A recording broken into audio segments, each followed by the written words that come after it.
Selalu mengasihiku dengan kasih yang kekal, pengorbananmu membuatku merasa berharga di matamu. Kau yang selalu menyayangiku dengan kasih yang sungguh. Kehadiranmu membuatku mengerti arti kehidupanku. Kau Tuhan adalah Bapa yang setia, tiada sekalipun ku ditinggalkan. Amin. Penghiburan yang ku rindukan, selalu kau sediakan. Selamanya ku sembah Bapa yang setia, takkan kau biarkan ku terpisahkan. Yesus, Kaulah sumber pertolonganku. Amin. Yang dapat ku percaya. Mari kita sambut sukacita baru itu datang daripada Tuhan. Dia mengasihi kita. Kau yang selalu mengasihiku dengan kasih yang kekal, pengorbananmu membuatku merasa berharga di matamu. Kau yang selalu menyayangiku dengan kasih yang sungguh. Kehadiranmu membuatku mengerti arti kehidupanku. Kau Tuhan adalah Bapa yang setia, tiada sekalipun ku ditinggalkan.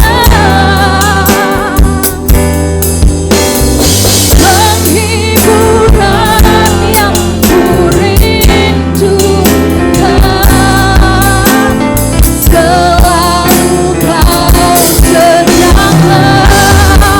Selamanya ku sembah Bapa yang setia, takkan kau biarkan ku terpisahkan. Yesus, Kaulah sumber pertolonganku. Yang dapat ku percaya. Dengan iman Yesus, Yesus, Kaulah sumber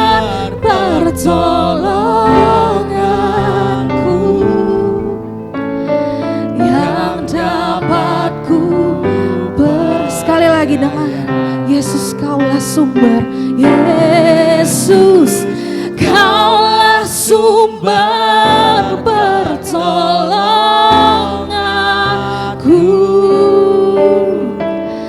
yang dapat ku percaya. Dapatkah kami menghindari pertolongan-Mu ya Tuhan? Sebab ketidakpedulian kami tidak menyurutkan kasih-Mu kepada kami. Alangkah indahnya kalau kami bisa menggunakan setiap kesempatan yang Tuhan berikan di masa-masa anugerah saat ini, di mana kasih setia-Mu limpah dalam kehidupan kami.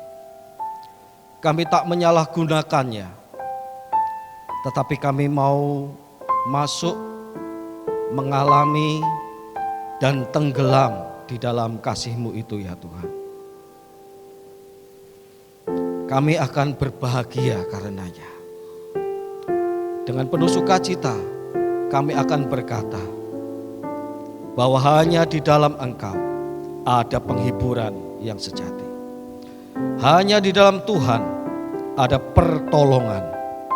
Dan hanya di dalam Tuhan damai sejahtera yang melampaui segala akal. Kami percaya, sebab kami tidak hanya mendengar dan kehilangan bukti kasih-Mu itu, tapi kami mendengar firman-Mu, dan firman-Mu itu menjadi nyata dalam kehidupan kami. Maka saat ini pun ya Tuhan, kami mau sediakan diri kami untuk diajar kembali oleh firman-Mu. Dengan penuh sukacita kami mau berkata, kami ini tanah liat, Engkau penjunan, bentuklah kami Tuhan seturut dengan mau-Mu. Sebab firman-Mu itu berdaulat penuh atas kehidupan kami. Ya Allah Roh Kudus, pimpinlah kami. Ajari kami memahami firman-Mu. Bimbing kami dalam melakukannya. Dan kami akan disebut berbahagia karenanya. Berfirmanlah ya Tuhan, kami siap mendengarkannya. Di dalam nama Tuhan Yesus kami berdoa. Amin. Puji nama Tuhan. Shalom. Selamat kembali ke Pontianak untuk jemaat yang menyempatkan diri di masa liburan panjang kenaikan sekolah untuk berlibur baik di luar kota maupun juga di luar negeri. Ya, mungkin belum semuanya kembali, tapi di kesempatan buat kita pagi hari ini yang sudah kembali mengucap syukur kepada Tuhan, kita menggunakan waktu untuk beribadah kepada Tuhan. Puji nama Tuhan. Jemaat yang dikasihi oleh Tuhan, setelah bulan lalu kita bersama-sama menggumulkan tentang doa korporat yang hidup, dan betapa hati saya bersuka cita ketika ada anak Tuhan yang berkata, saya mulai membangun mezbah dengan Tuhan. Saya mulai membangun kedekatan doa dengan Tuhan. Saya mulai membangun kebersamaan doa bersama dengan jemaat Tuhan. Tentu kita tidak kehilangan akan makna firman Tuhan pada bulan yang lalu. Bulan ini kita kembali masuk dalam tema yang baru, yaitu tentang keluarga. Keluarga sehat, jemaat kuat adalah tema kita bulan Juli ini. Dan pada minggu yang pertama ini kita akan merenungkan sebuah tema tentang keluarga kudus Yesus, keluarga yang tunduk kepada Allah. Mari saya mengajak jemaat untuk membuka Alkitab atau membaca Alkitab dari handphone masing-masing, dipersilakan. Matius pasal 1 ayat 24 sampai 25. Lalu kita sambung Lukas pasal 1 ayat 38 dan Lukas pasal 22 ayat 42. Kita baca dulu Matius pasal yang pertama ayat 24 dan 25, demikian firman Tuhan. Sesudah bangun dari tidurnya, Yusuf berbuat seperti yang diperintahkan malaikat Tuhan itu kepadanya. Ia mengambil Maria sebagai istrinya, tetapi tidak bersetubuh dengannya sampai Maria melahirkan seorang anak laki-laki dan Yusuf menamakan dia Yesus. Kita sambung dalam Injil Lukas pasal 31 ayat 38.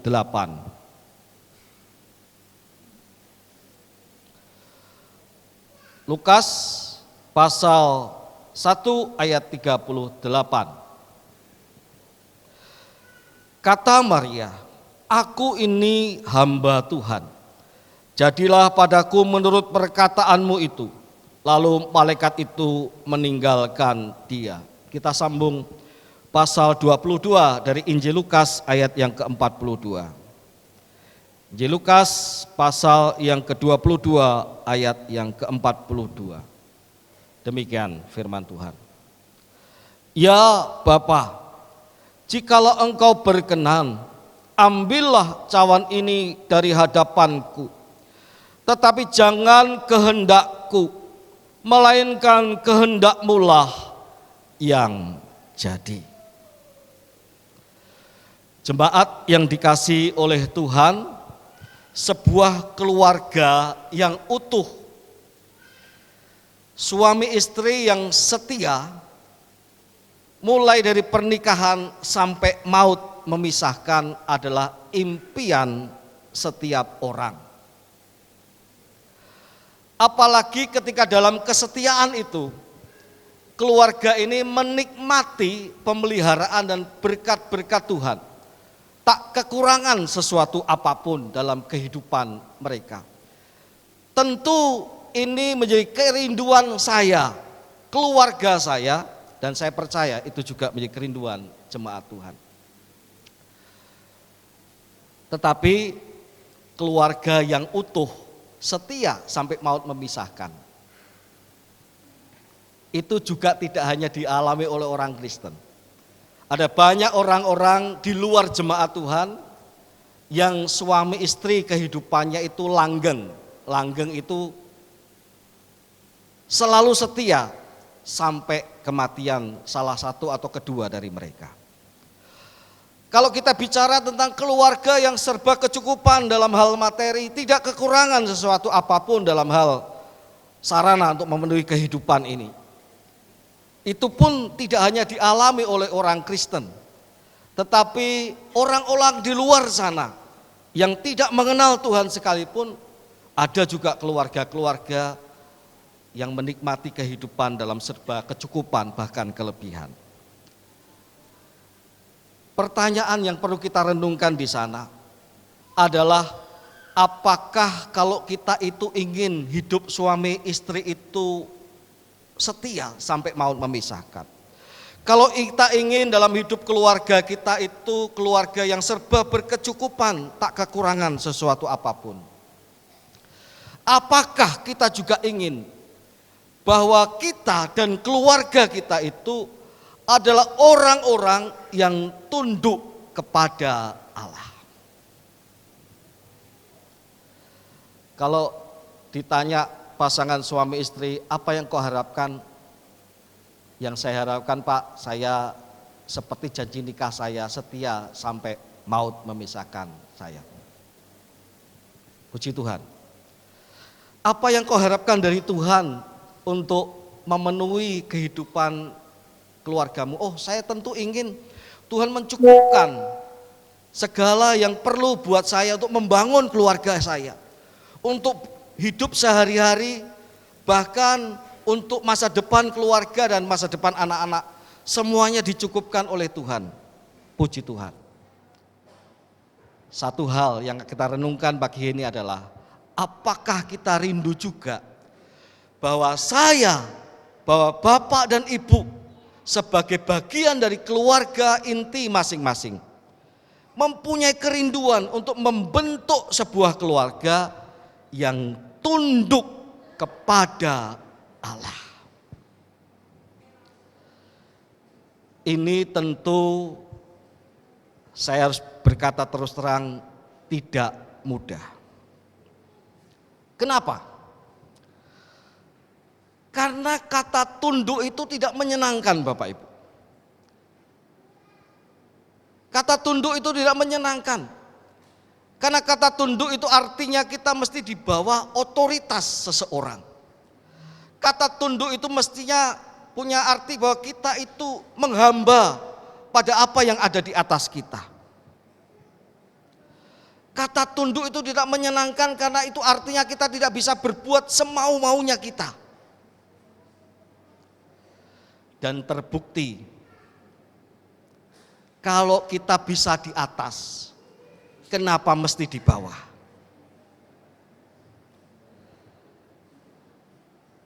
Dan ini dilakukan oleh keluarga yang pertama, Adam dan Hawa. Kalau saya bisa menjadi seperti Allah, mengapa saya harus jadi ciptaan yang menurut kepada Allah? Kalau Allah saja dilawan, ya, terlebih kita manusia biasa, bisakah kita saling menundukkan diri satu sama lain? Bisakah kita saling menghormati satu sama lain?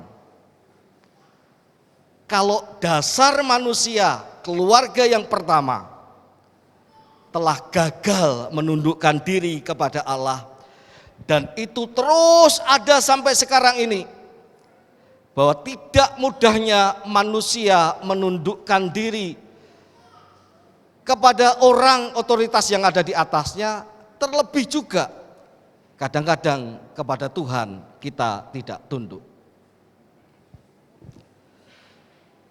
Bagaimana mungkin Adam dan Hawa itu yang dibekali dengan segala yang baik, berkuasa di Taman Eden, begitu rupa, diberi keistimewaan dibandingkan semua ciptaan yang lain.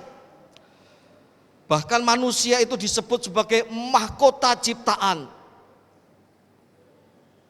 Mahkota ciptaannya itu Allah itu adalah manusia. Tapi manusia yang diberi keistimewaan itu tidak puas untuk menghamba kepada Allah, tetapi justru kemudian menjadi pemberontak Allah dengan cara menundukkan diri kepada kata-kata si jahat. Kata-kata ular. Ia lebih mendengarkan kata-kata ular. Kenapa? Kata-kata ular itu mewakili kepentingan dirinya. Kalau bisa sama seperti Allah, mengapa harus ada di bawah Allah? Dan manusia jatuh ke dalam dosa. Sejak saat itu, ketundukan kepada Allah menjadi barang yang sangat mahal. Menjadi sesuatu hal yang kalau itu didapati akan luar biasa. Sebagaimana hukum pasar, semakin langka semakin mahal harganya. Semakin banyak di pasaran semakin murah harganya. Maka ketundukan kepada Allah dari zaman Adam dan Hawa sampai sekarang ini tetap menjadi barang yang langka, jemaat Tuhan. Jemaat yang dikasihi oleh Tuhan, hari ini kalau kita merenungkan tema tentang keluarga kudus Yesus, keluarga yang tunduk kepada Allah, sebenarnya kita sedang diajak untuk mengambil bagian dari yang sedikit itu. Kenapa? Karena meskipun langka, karena meskipun sedikit orang yang sungguh-sungguh menundukkan dirinya kepada Allah, terlalu sedikit keluarga yang sungguh-sungguh hidup mentaati Allah sepenuhnya. Tetapi ditunjukkan oleh Yesus Kristus Tuhan kita bahwa yang tidak mungkin itu mungkin bagi Allah. Apa yang gagal dilakukan oleh Adam dan Hawa di Taman Eden dibuktikan, diwujudkan dalam berita Natal. Siapa Maria? Siapa Yusuf?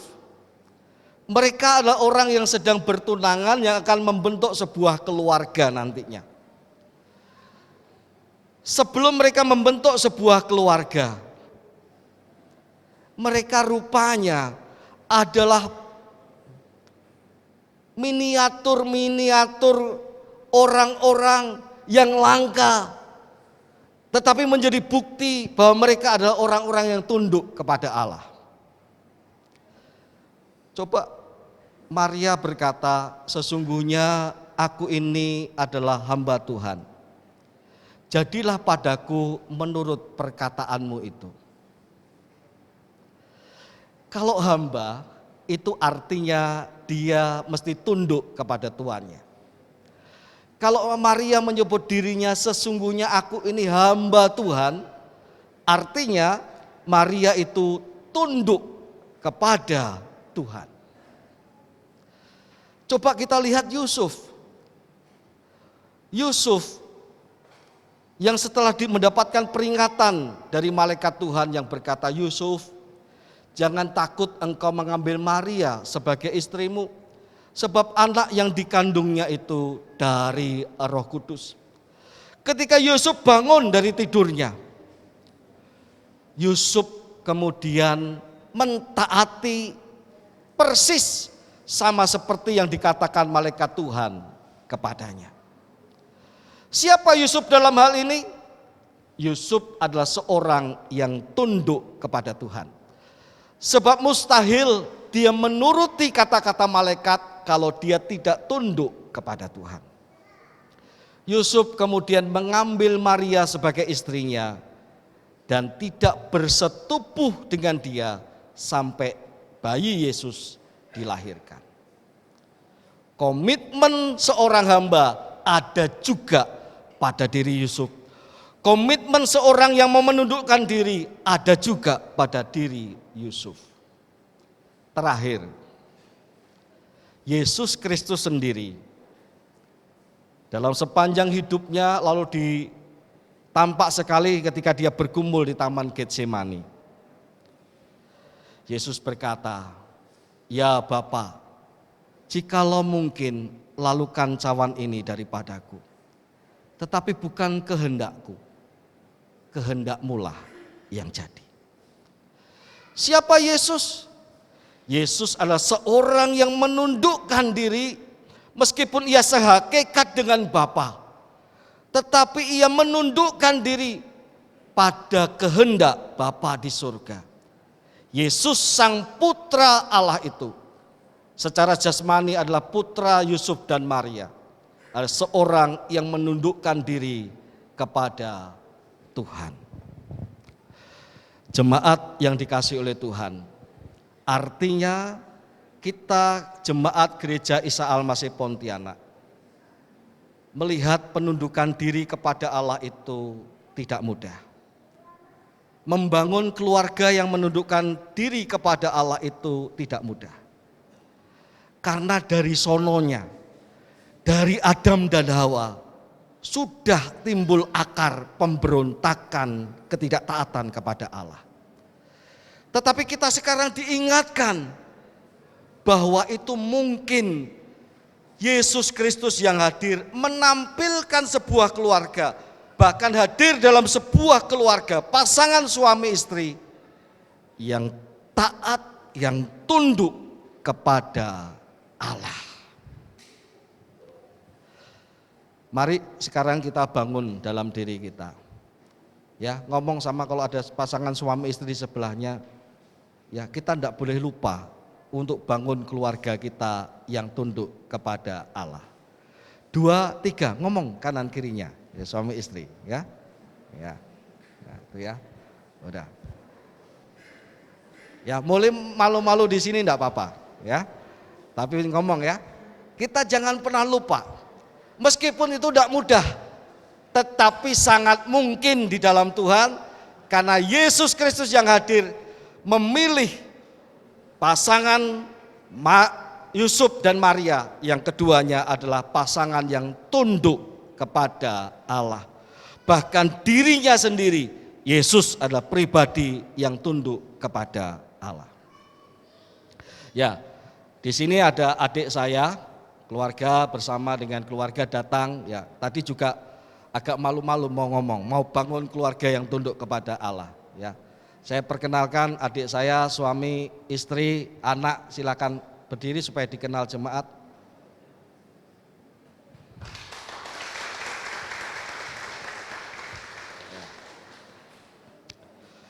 Ya, adik saya ini seorang hamba Tuhan juga yang melayani di Pulau Bangka, Belitung, tempat Pak Ahok asal mulanya di sana, gitu ya.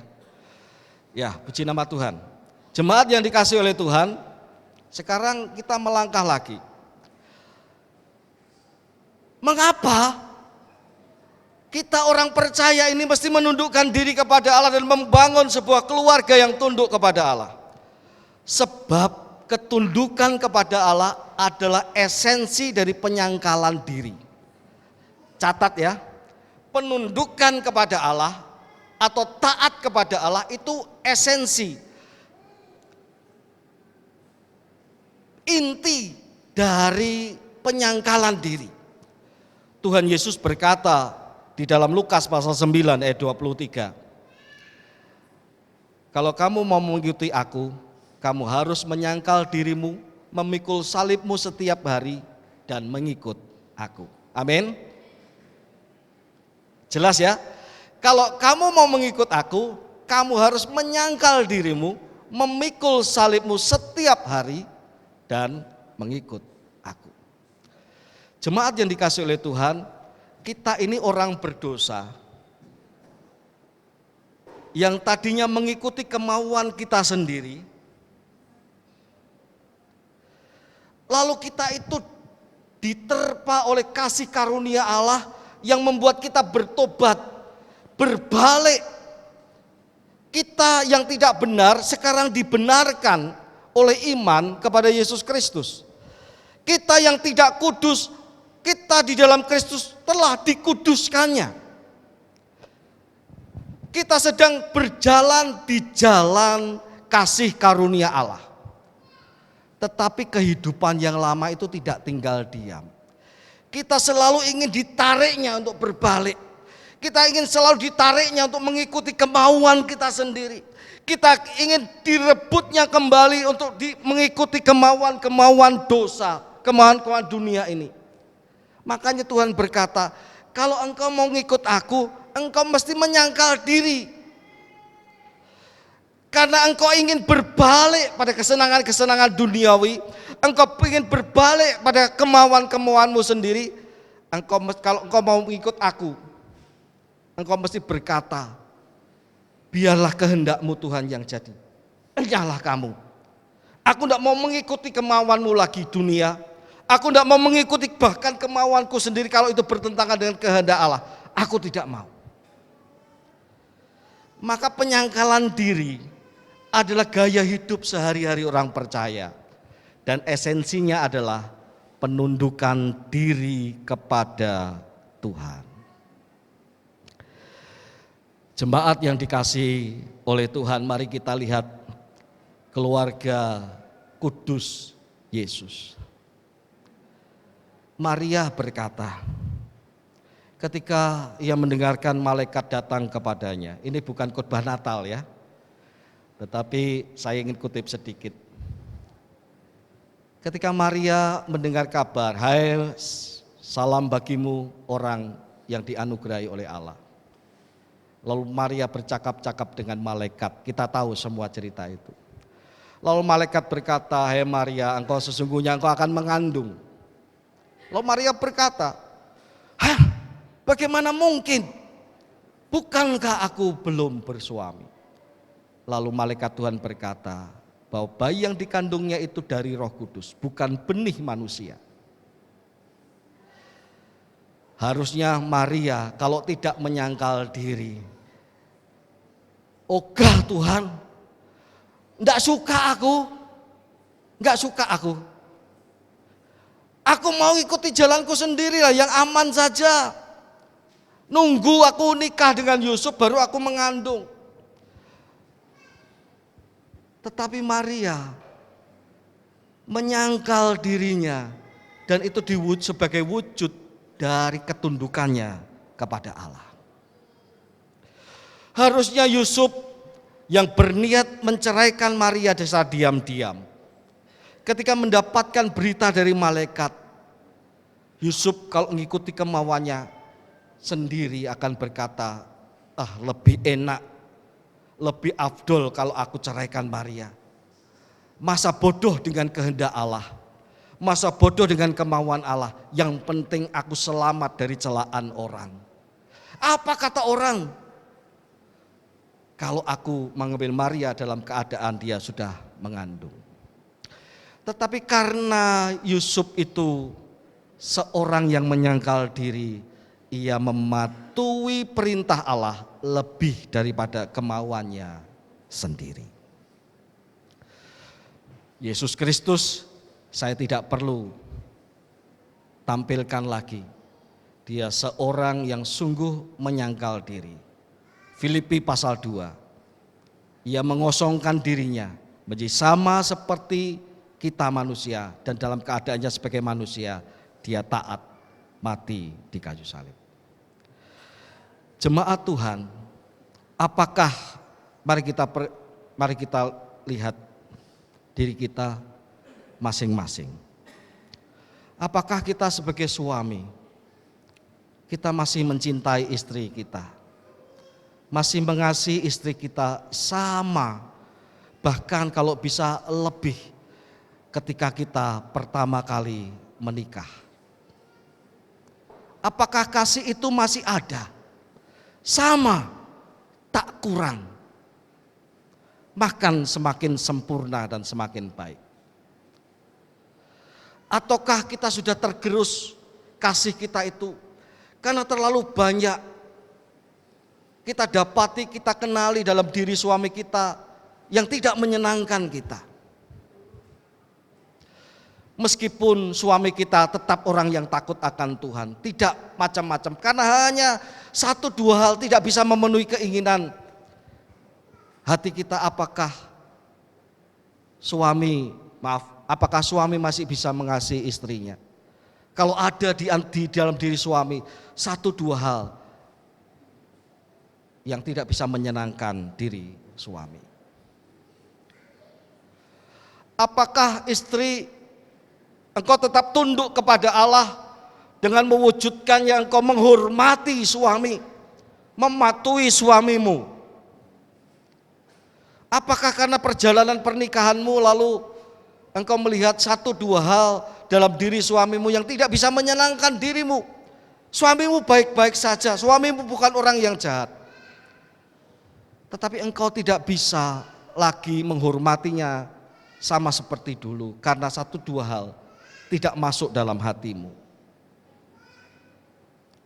Apakah kita akan patuh kepada diri kita, ataukah kita mau menyangkal diri dan patuh kepada Allah?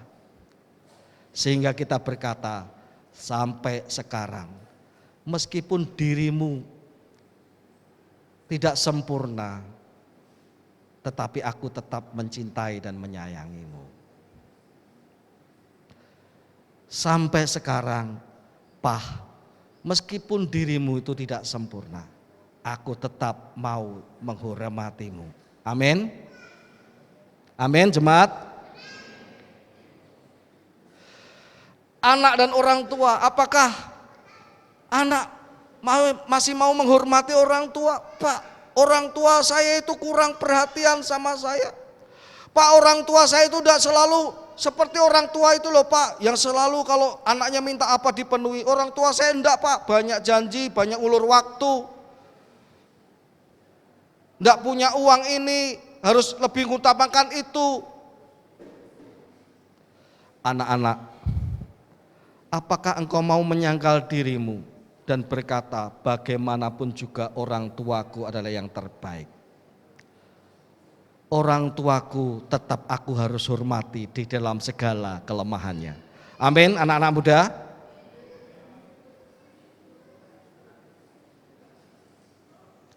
Orang tua, apakah engkau mau menyangkal diri untuk tidak menyakiti anak-anakmu?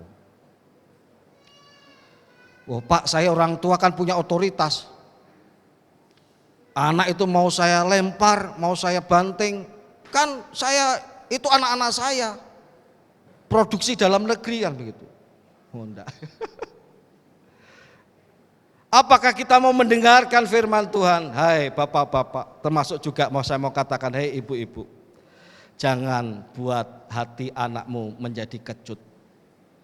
Jangan buat hati anakmu itu menjadi tawar. Kasihi anakmu. Kasihi anakmu.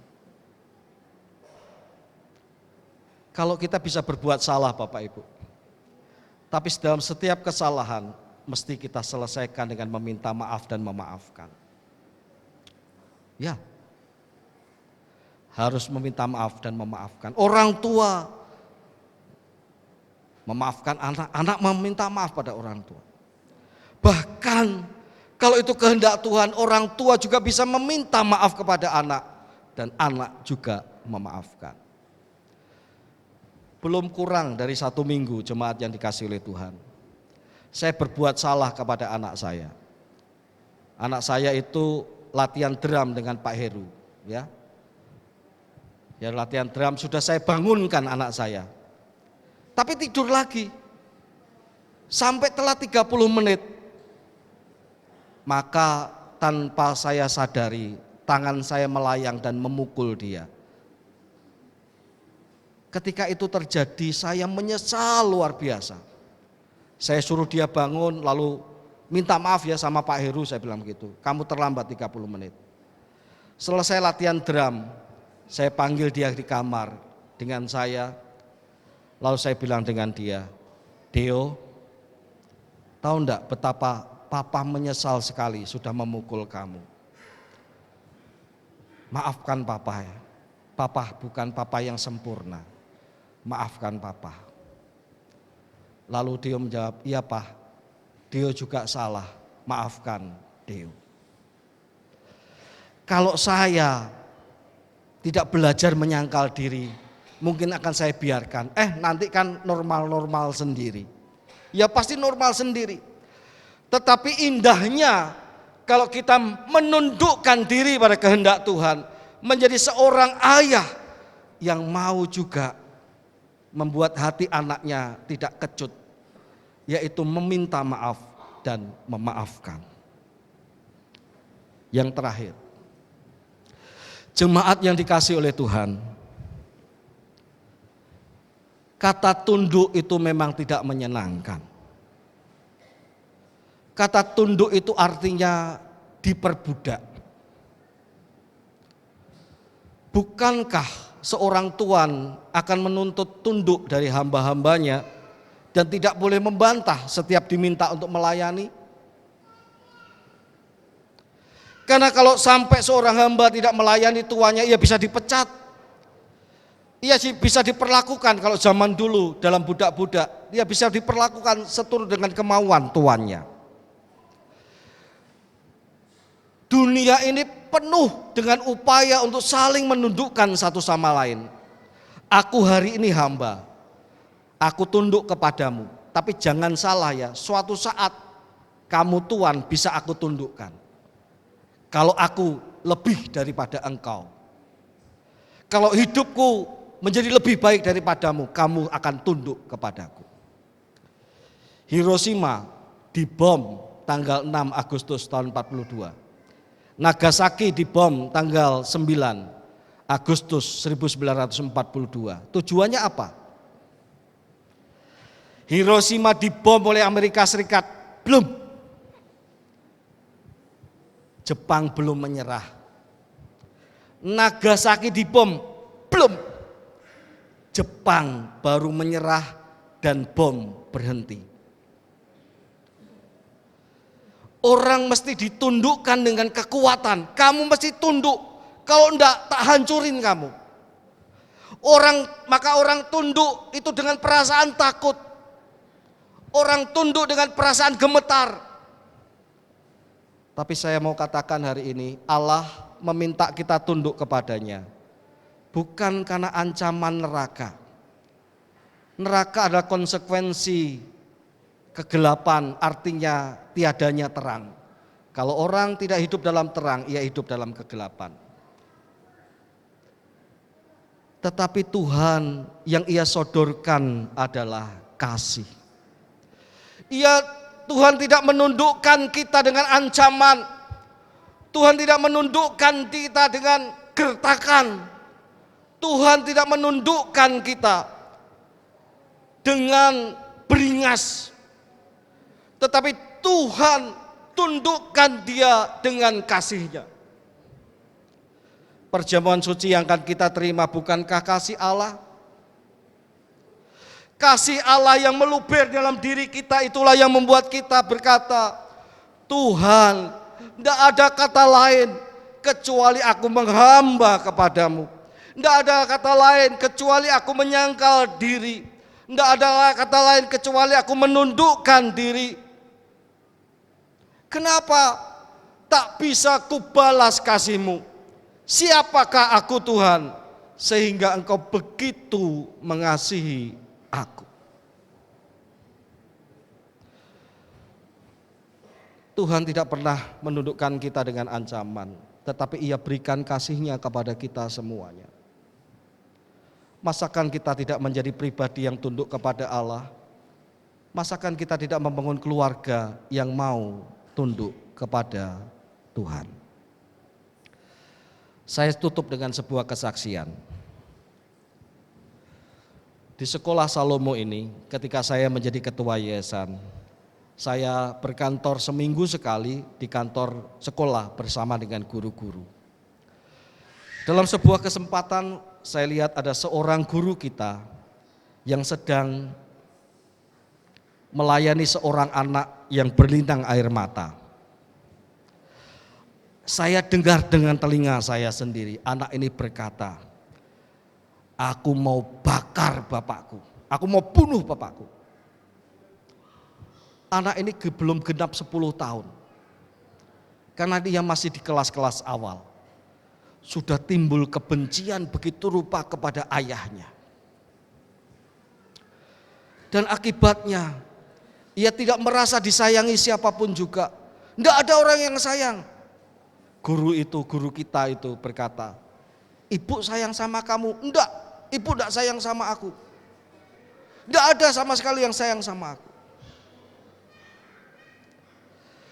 Tapi guru kita ini terus melayani.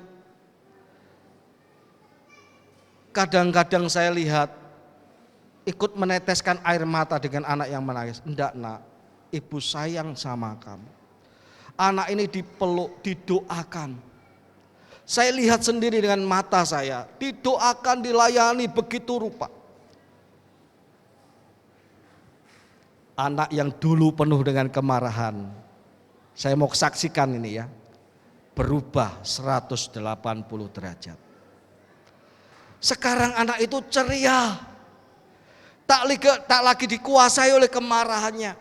Sekarang dulu dia orang yang enggan untuk memberikan salam, mukanya cemberut, kusam.